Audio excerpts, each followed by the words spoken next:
Tulaba tubeebaza okuteekamu ensimbi ne twebaza Oweekitiibwa Jalla Jalaaluhu akyabawangazizza okuva mu mwaka omukadde okutuuka mu mupya.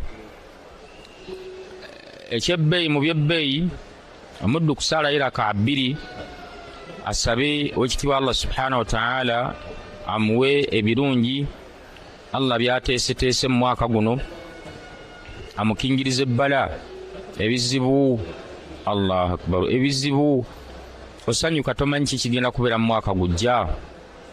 Nzo okubanga okugulu kugenda, nzo okubanga ogenda kubeera saabawuulu, nzo okubanga ogenda kuba ssemwandu n'ebirala bingi. Jamaani, tusaba Allah atumalire. Fa alaikum biddu'a, nabbi yatugamba sallallahu alaihi wasallama mwekwate ku ddu'a. Abagoberezi baffe abalungi n'abo abajja batweyungako, barakallahu fikum, tumwebaza Oweekitiibwa Allah akyabawangazizza. Tugenda kutunulira jinnu hawadith. Amajinni galina amannya gaago n'emirimu gye gakola. Jinnu hawadith kyova olaba nga Nabbi Sulaiman alayhi salatu wassalam mu bukulembeze bwe yafuga ebitonde bye bayita amajinni ne bizimba Baitul Muqaddis. Naye omubaka sallallahu alaihi wasallama yajja n'alwaza mikwano gye babiri nga be bazzukulu be Hasani ne Husaini. Bwe balwala Ali n'ajjanjabako radiyallahu anhu kyeyasobola, agenda okulaba nga abaana kigambo kisusse. N'abeetikka n'abatwalira omubaka Muhammad sallallahu alaihi wasallam. Mbaka baali awo nga Jibrilu atuuse alayhi salatu wassalam ng'amutegeeza nti bano balwaziddwa, basiigiddwa endwadde n'ekitonde kye bayita Hammata binti Hamma. Ku mulembe gwa Nabbi Sulaiman kyo kyabeeranga anaana sama mu bwengula eyo, bwengula bw'eggulu gye kyawangaaliranga.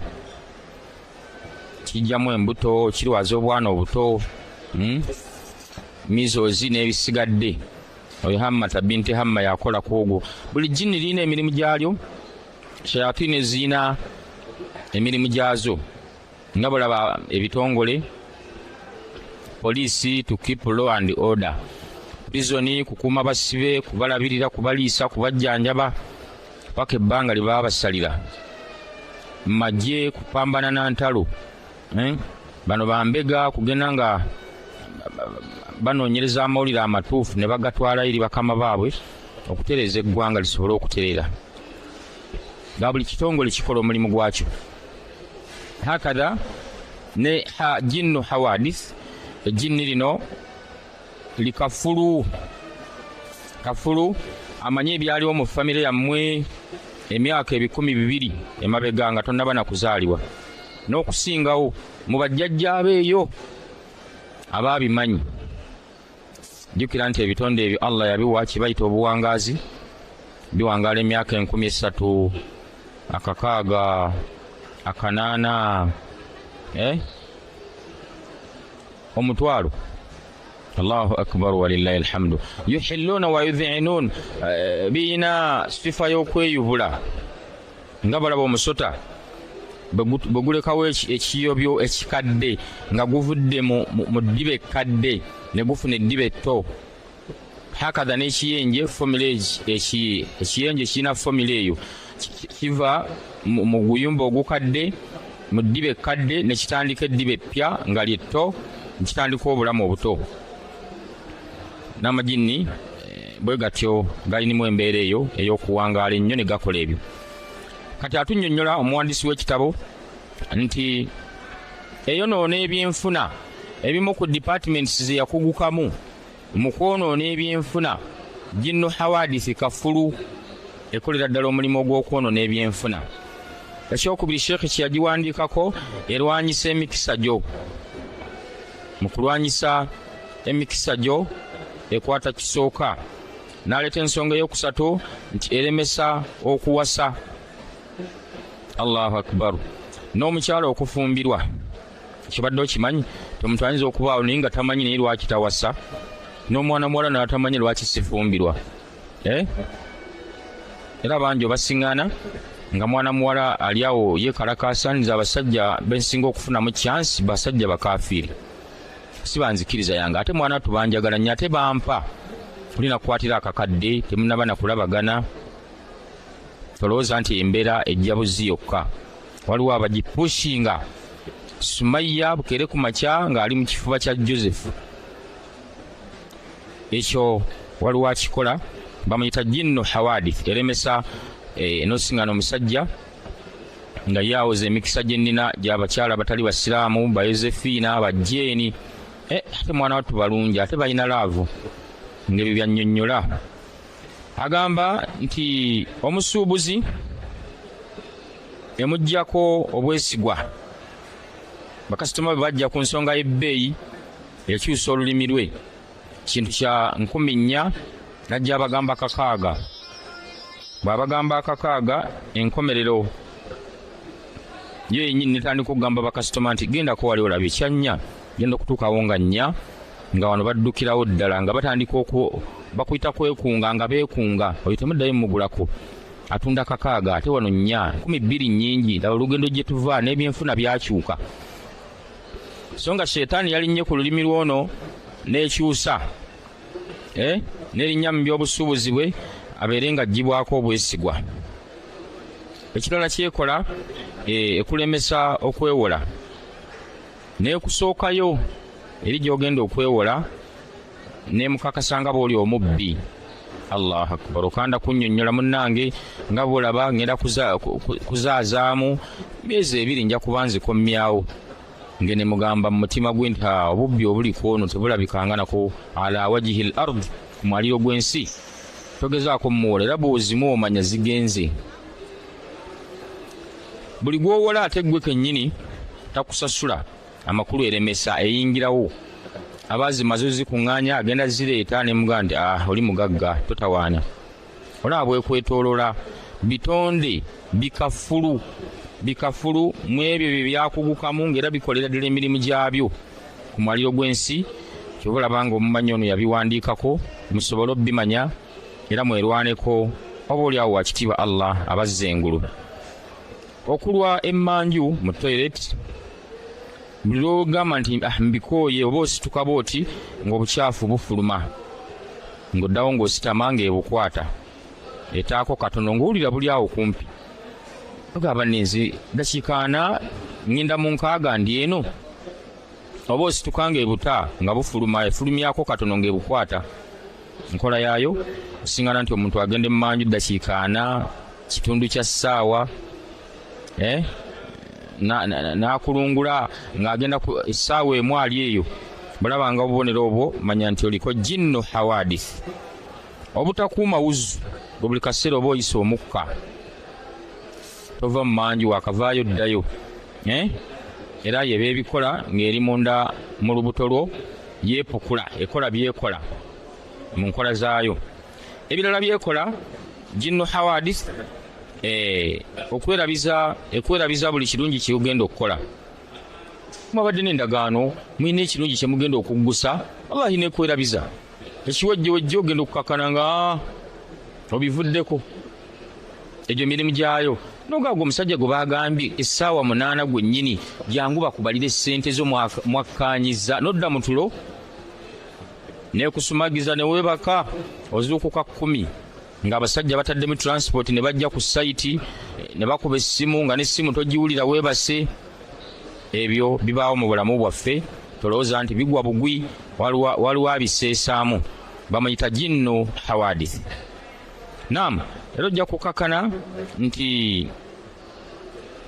okuluma omutwe sayidi oluusi ne wakati era ebikola nga buli mutwe gujja sayidi bweti yokka ng'eno teri wabula nga guli sayidi eno naye ng'obulumi bw'oliko ekyo ekikola saako ne wakati nga gukulumira wakati wokka ebbali n'ebbali teri era byonna ebiinako obuyinza okuloota ng'oli mu bbanga obuuse n'ofuna ebiwawatiraawo bambi tolowooza ndi kijja buzzi abruptly wa innama waliwo akiseetinga n'akubuusaako mu bbanga awo abashiriku bamuyita bamuyitaani ow'omu bbanga awo. Nasalullah alafu wal afiya. Okulota ng'olina ekikutuddeko ng'oziira kikutuga olajana tewali akuyamba obulamu obwo era abamu bamanyi n'okusimuka n'abanga ssannyo ng'omukka abaka mubake olabanga ekyo nga kikutuuseeko omanyanga nti waliwo ali emabega waakyo mu kukiseetinga. Okumeketa amannyo ng'oli mu tulo tekijja kyokka bal kibaako akiseesaamu nga bamuyita jinnu hawadith. Okuba ejjagala buli kiseera tekijja kyokka era tolowooza nti embeera z'oyo bwe ziti wa innama kiba nga waliwo akikola osobole okuba ejjagala. Oluusi aba yeerabisa nti mwali bamuyita jinnu hawadith. Okwekanga ng'oli mu tulo ng'ogwa omuntu abeera mu tulo neyeekanga bambi ng'agwa naye nga gy'agwa ali awo tatuuka. Ebyo bibaawo. Sheekh agamba nti okuloota ng'ogudde mu nnyanja oba mu kinnya ekiwanvu embeera bwanga ogirabye masha Allah manya nti omutaka yanzinze yansazeeko dda gwe bayita jinnu hawadith kafulu yaliwo emabega emyaka 200 n'okusingawo. Byemmanyiiko bitono nnyo ku ebyo byamanyi kyensonga lwaki aba akutwala saketi. Okuwuliranga empisa ekufumise mu ngalo oba mu mubiri batwi oga ani anfumise ebyo abikola yali agamba nti mpulidde anfumise empisa mu kigere oba ku mutwe oba ku mubiri gwo kasita okiwuliranga ng'omanya nti mu butuufu baakuzinzeeko dda. Okulya ennyo buli kiseera nga gw'ozinga buli kiseera bagandima nekyo kiki si butonde bwa muntu kubeera nti alya wa innama abaako byeyegerera. Okuwunya ekivundu awatali nsonga ate ebiseera ebisinga obungi nga gwe kennyini ate teweewulira naye nga banno bozzeemu bakuwulira. Tulaba ka buvubuka omuntu abeera ng'awunya ka buvubuka nga ye kennyini teyeewulira so nga ate babazzeemu bawulira nga bafa. Eriyo bingi abantu ebibawunyako ate si kirungi kubiraalaasa kuba naawe kiyinza okubuuka naawe. Tomugeya wabula bw'oba osobodde mulagirira eddagala bw'oba tosobodde mugamba akubeko ku nnamba yaffe 0702632289. Tuwaye muntu awunya ekivundu alina kwejjanjaba atya tusobole okuba nga tumufunira eddagala. Okuloota ebikambwe embwa nga zisazeewo okwekalakasa zaagala kukulya, emisota nga gikwolekedde gyagala kukubojja, empologoma ng'ekwolekedde, ebirooto ebyentiisa bwe bityo mu tulo bulabanga obiroose ng'omanya hawadisi muli naye. Okusumagira mu buli kiseera naddala oluusi ng'okutte ku Qur'ani oyagala okwate ku Qur'ani osome tulo gye tuva tomanya nayo. Ekyewuunyisa bw'ogizingako neyobaka wali ate totulabako. Bangi basumagirira mu khutuba basumagirira mu darusu oluggwa n'asalawo yeewunzikako ku bbali wali otulo tatulabako neweebuuza gye tulaze wallahi nga totegeerayo. Ebyo byonna bikemo bya hawadith ono kafulu. Omusujja ogutaggwa mu mubiri bakebedde omusaayi ne balaba malaria ne bakuba ddoozi neggwayo ne wayita ennaku 2-3 ng'atera okaaba musujja. Ennaku 2-3 musujja abeera hawadith. Okufuna empewo mu biseera eby'ebbugumu n'okufuna ebbugumu mu biseera eby'empewo bulabanga omuntu ng'ebyo abirina manya nti aliko jinnu hawadith. Okuluma ennyingo awatali nsonga mu joint singa mukuluma okukamala okufa obufi weerwanangako n'omanya nti kati waliwo ekika kya hawadith ekinsazeeko ne kinzinda kiri mu mubiri essaawa zino. Okuluma olubuto ng'ogenda mu piizi kyala abalumu embuto ng'agenda mu nsonga, kino kiri ku bakyala bokka. Bw'olabanga oli akirabye amanye nti aliko hawadith. Sheikh naye ensonga eno yagireeta mu kitabo kye. Okuloota ng'oli n'omukyala oba omukyala okuloota ng'ali n'omusajja mu mbeera z'obufumbo, awo nno aba aliko ekitonde kye bayita ashiki nga bakwataganye ne jinni hawadith. Okufuna obusungu buli kiseera nga buli kiseera zivaako n'akataliimu n'opangulukuka, ebyo banga obirabye manya munnange nti oliko hawadith. Aba yetaaga okujjanjabwa, hawadithi aba yamulumbye. Okubanga buli omu akukyawa, awatali nsonga manya nti noono gwe mbadde neemaliza nga naye takuliiko nooli bakukyayira ennoki ng'obannyonnyola nti banne tewali nsonga. Sheikh n'atwongerako mulimu okubulwa otulo. Kasita obulwa otulo, banno bonna bali mu kufuluuta beebase, bali mu kuwoomerwa nga gwe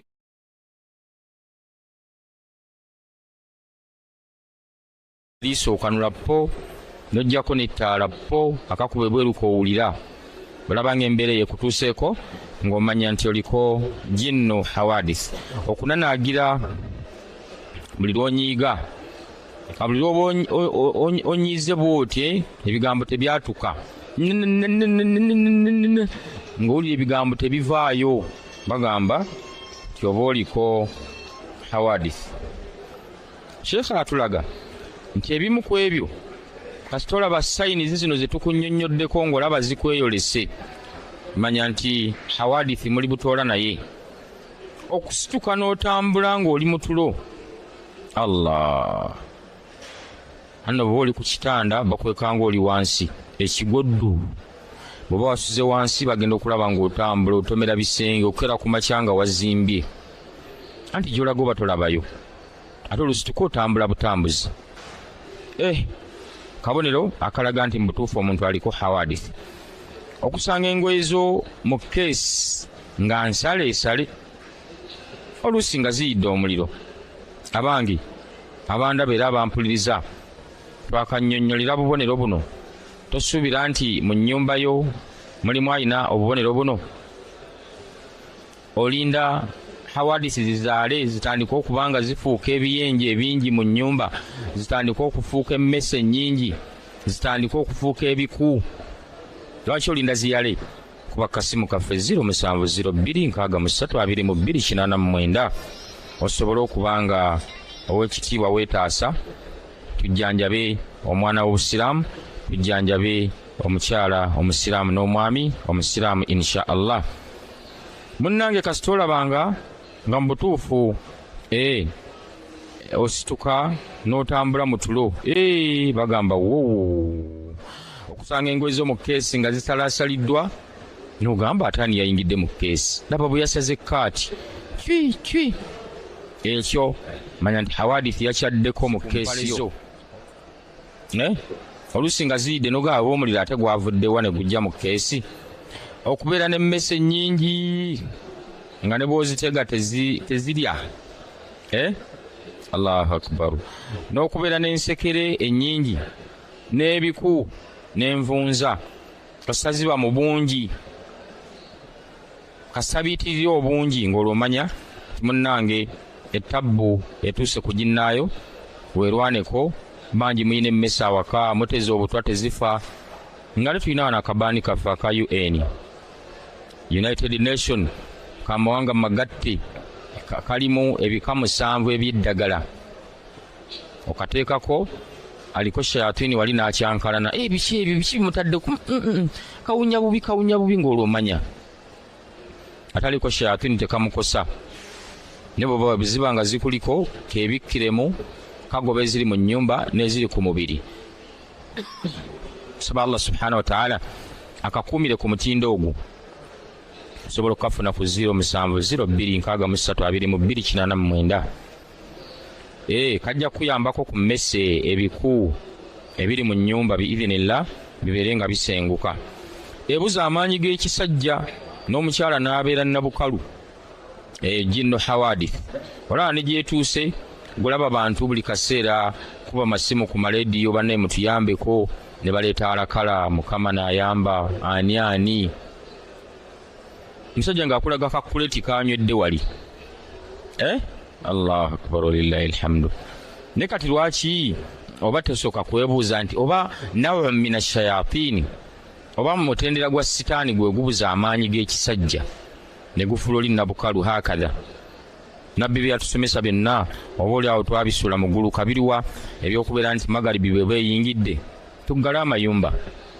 Naam, tusomereko bisimillah, tuggale tubikke ebintu ebikozesebwa mu bulamu bwa bulijjo, bidomola tusaanikireko ebisaanikira, ebikopo tubivuunike. Magalibi ng'eyingira awo yawa ensonga n'agamba nti fa inna shaitaani yantashiruna hina idhin, ab'ebitibwa sitaani ziba zikola ki? Ziba zisaasaana. Idhan mukole mutya? Mubikkeeko, musomereko bisimillah. Ebidomola sitaani bwe neesanga nga kiggule si kisaanikire, egenda kufuuwamu endwadde. Bwefuuwamu endwadde zino, ng'olujja ng'okwata akadomola ng'ossaamu mazzi, ng'ogenda kumala kyetaago ng'ositangi, ng'ekufuula nabukalu.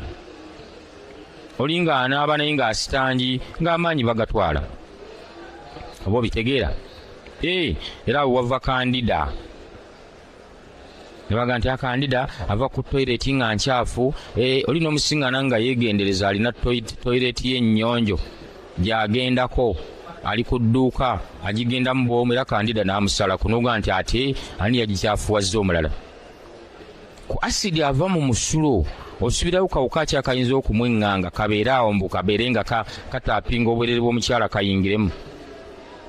Olaba ogwo omusulo gwokya omuddo ne gukala ne gubalula seminti gwe, ate tuyongera okutya Allah, kuba akawaga akagukuuma kasigala kali standard paka n'ogufulumya ne katereka ogw'enkya n'olwaluli n'omalako omwaka nga tekafunye saaviisi. Allahu akbar, Allah yawukana.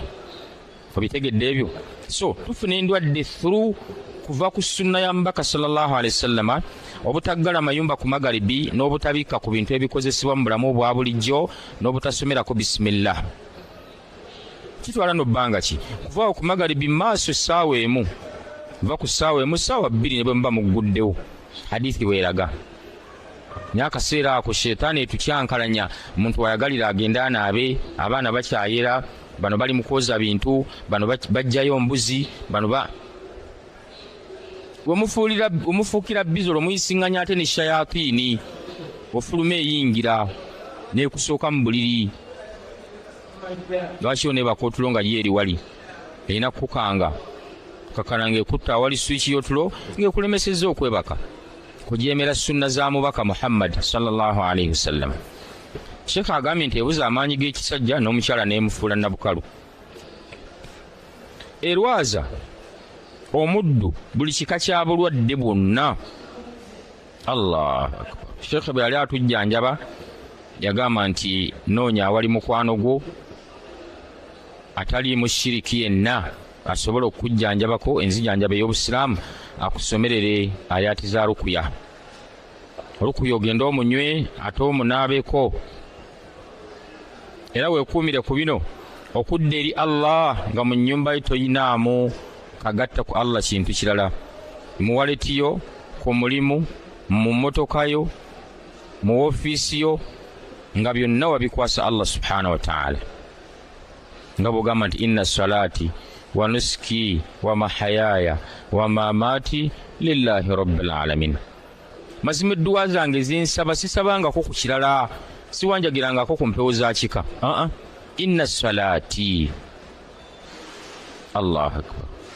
Bwe mba ndi mu swala ntadde ekyenyi kyange ku ttaka mpanjagira Allah. Bwe mba mpanisa emikono mu nsonga zange zonna nsaba Allah subhanahu wa ta'ala. Wa nuski ay dhabh, n'okusala kwange kwonna kwensala nsala nga nnoonya Allah y'abansiima.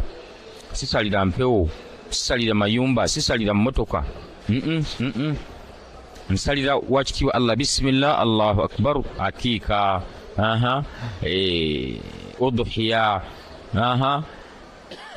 sala nkoko yange yakulya lunaku njawula gira lwakutaano hakadha gamba bisimillah allahu akbar ng'osala okusinga lwoba nti osalidde ebisolo osalidde ebintu ebirala ebitali mu makulu. Era sheekha atulaga nti okudda eri Allah kikulu.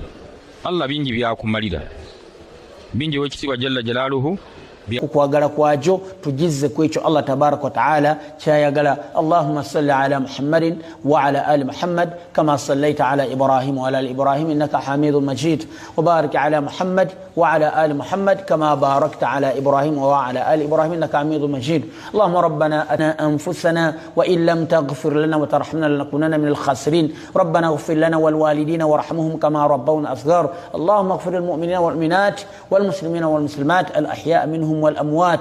اللهم انصر المجاهدين في سبيل الله في كل مكان برحمتك يا أرحم الراحمين.